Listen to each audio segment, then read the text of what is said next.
Hisia zangu sehemu ya 9. Endelea nayo. Basi mama Sajuki alitoka na kuniacha pale kitandani kwangu mwenyewe. Akilini nilijua muda na saa yoyote mzee Sajuki anakuja, kwa hiyo nikatandika vizuri kitanda, kisha nikiwa uchi wa mnyama nikakaa kitandani nikimsubiri aje anipe msaada kama alivyosema yeye. Nilikaa kama dakika 5 hivi, mara mlango ulifunguliwa. Alikuwa mzee Sajuki, alikuwa yupo kifua wazi, huku chini kajifunga taulo tu. Kwa kuwa na mimi nilikuwa uchi, basi nikamuona naye akilivua lile taulo na kulitupa pembeni, kisha akaniwao kwa kunikumbatia huku akiniambia. Basi mzee akaniinua na kunilaza chali kitandani, kisha akapanua mapaja yangu ili auone vizuri uchi wangu. Muda huo mimi nilikuwa nasikia raha tu kwa kila anachonifanyia pale kitandani. Kwanza alivyokuwa ananishika mapaja kwa mikono yake mikakamavu iliyozoea kushika jembe, nilikuwa nasisimka sana yani. Wakati mzee anaanza kuutoa ulimi wake ili aonje ladha ya chumvi mara ghafla nikashangaa mlango ukigongwa. Mzee Sajuki akauliza nani huyo usiku huu? Ila kabla sijamjibu wala kuongea chochote, ikasikika sauti ya mkewe. Usisahau nilivyokwambia, sawa? Aya, kazi njema na usiku mwema pia. Kisha taratibu akaondoka zake. Basi mzee akanipanua tena miguu na kuanza kinilamba. Nilisikia raha na utamu sana, maana sijawahi kufanyiwa vile kabla, labda kwa kuwa tangu nivunje ungo nimekuwa nikitiwa na mpenzi wangu Jofu pekee. Basi mzee akaendelea kuninyonya chumvi zote ndani ya uchi wangu. Nilikuwa na enjoy kwa kweli, mpaka nikamshikilia kichwani ili anilambe vizuri.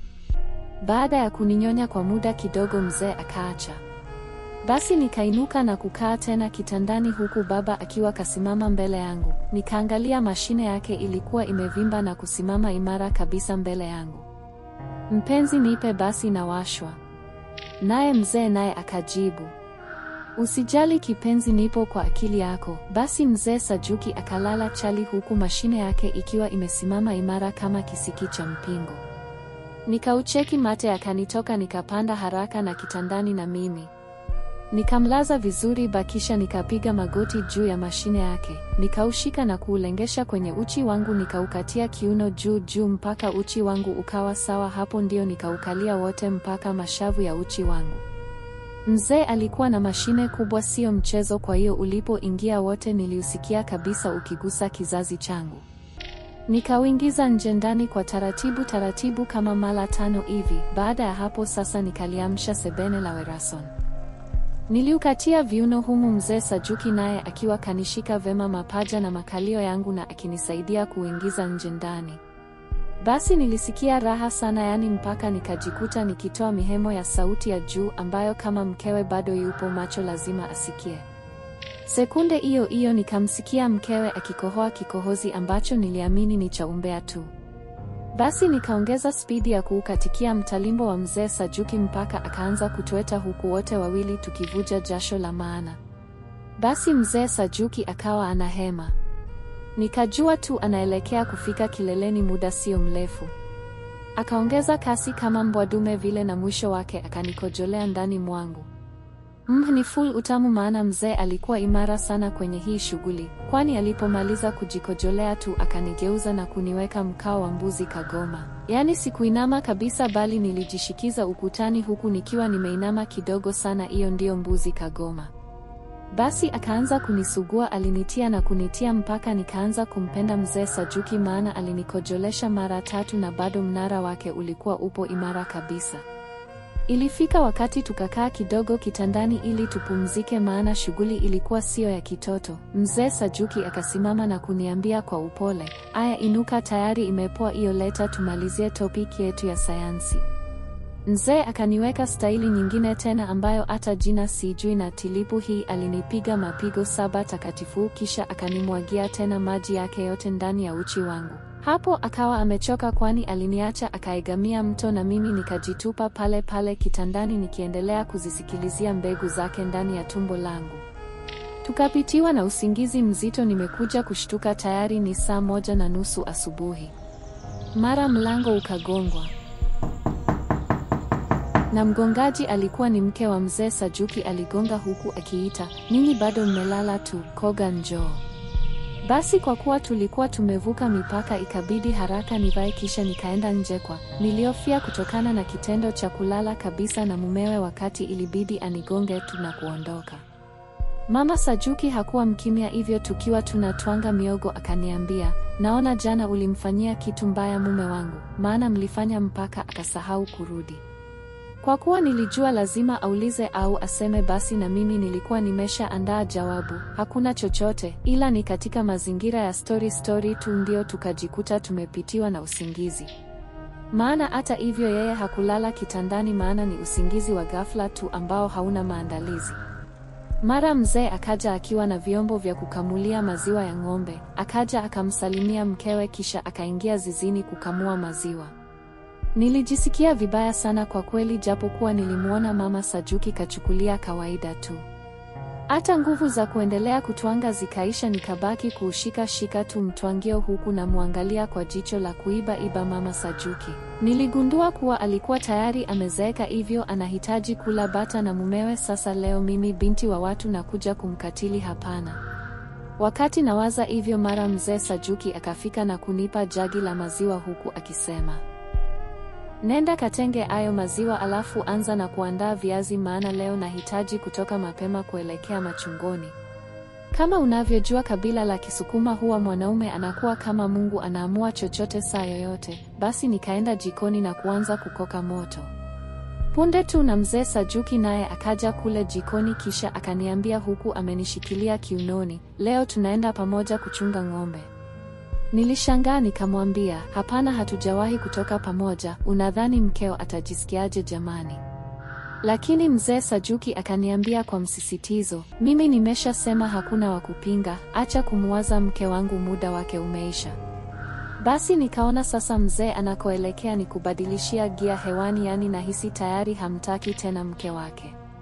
Muda wa kwenda kuchunga ng'ombe ulipofika, nikamfuata mama Sajuki na kumwambi, mzee kasema anajisikia vibaya sana, hivyo kaomba nimsindikize machungoni kwa ajili ya usalama kidogo.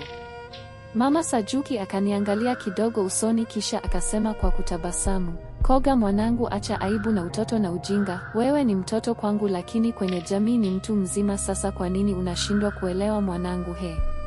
Mume wangu tayari kanogewa na penzi lako, kwa hiyo anataka muwe mnaongozana kila mahali kama kumbikumbi. Aya, mimi yangu macho, ila kuweni makini. Kabla sijamjibu nikasikia sauti ya mzee Sajuki ikiita kwa juu upande wa zizini, weye Koga, twende. Nikamjibu, nakuja. Basi nikaondoka huku nikimwacha mama Sajuki akiendelea kutwanga huku akiimba. Basi asubuhi hiyo niliondoka kuelekea mbugani kuchunga ng'ombe pamoja na mifugo mingine kwa mara ya kwanza nikiwa pamoja na boss wangu mzee Sajuki. Tulipofika umbali mrefu sana, mzee akaniambia tukae kwenye kimvuli cha mbumbu mmoja ili ng'ombe wale kidogo. Basi tukiwa chini ya kimvuli mizuri cha mbumbu, mzee Sajuki akaanza kunipa stori za hapa na pale huku mimi nikimtazama usoni, na wakati mwingine naona aibu na tazama pembeni. Hivyo stori ziliponoga akaniambia. Basi niliongea maneno huku nikitoa na kakicheko laini kalikomfanya mzee Sajuki anisogele na kunishika kifuani. Nikatulia, akanivutia kwake, tukawa karibu zaidi. Akaniambia kwa mbele kidogo kuna kimto kinaitwa Lungendo Minzi, twende tukaoge pale tunyweshe na ng'ombe. Tukasimama na safari ya kujongea huko mtoni ikaanza. Tulipofika pale mtoni tukakuta kuna kundi kubwa la ng'ombe za Nkanda, mzee tajiri wa ng'ombe pale kijiji, na anashika nafasi ya 3 Shinyanga mzima. Basi makambo, yani ng'ombe dume wa mzee Nkanda ni hatari sana. Wazangamba lao moja linatwa Mjunguru ni hatari zaidi, kwani kijana wake anayeitwa Masanja amelichonga pembe zake zimekuwa kama sindano, hivyo kila ng'ombe dume itakayo subutu kupigana na Mjunguru kuna mawili, kama sio kushindwa kawaida tu basi lazima ife. Sasa sisi tulikuwa na kambako letu linaitwa Magongo, ni kubwa, lakini mzee Sajuki hakuwa tayari kuliacha lipigane na Mjunguru. Sasa mzee Sajuki akiwa kapagawa na jinsi ng'ombe zetu zilivyojichanganya ndani ya kundi kubwa la ng'ombe hizo za Nkanda. Mimi nikarudi nyuma ili nikwepe vumbi la hao ng'ombe. Nikarudi nyuma sana kwenye vichaka vya madui, matunda fulani hivi yatoa utomvu yakiwa mabichi. Nikiwa nimesimama, mara nikasikia kama sauti ya mwanaume akitoa miguno fulani ambayo ni kama anapata raha hivi, maana ilikuwa Mungu. Ho ho.